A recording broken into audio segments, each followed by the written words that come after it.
नमस्कार जय जगन्नाथ मु सौम्य स्वागत करुछि आपण मानक सत्य डिवोशनल यूट्यूब चैनल को। तो चलंतु आरंभ करिबा महापुरुष अच्युतानंदଙ୍କ रचित श्री अच्युत अमृतवाणीर कल्की अवतार वर्णनार नवम बोली। मने हेतु रखी ठा कहु अछि मुहि निश्चय प्रकाश हेब संबल फेराई। तही जे चिन्हिबु मते न कहिबु काहि तते परिचय देबे ब्राह्मण बोली कही। कलकी प्रकाश हेले तोह मोह देखा 13 जन मध्ये थिबु आंभे पंच सखा।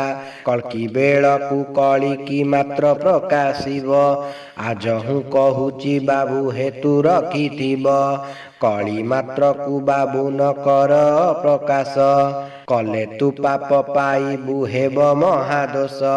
मु पुणी उदे होइबि भेट बर ठारे निश्चय होइब खेल मने रखिबु रे।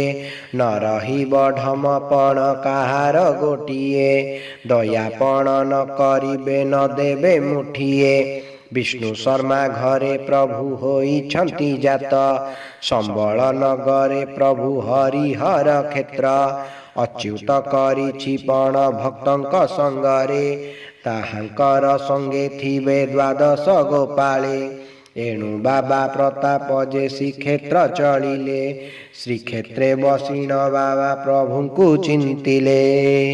जदि आपण मानक आमर ये भिडियोटी भल लागते तेबे आम चैनल को लाइक शेयर सब्सक्राइब करने को अनुरोध। जय जगन्नाथ जय पंचेश्वर।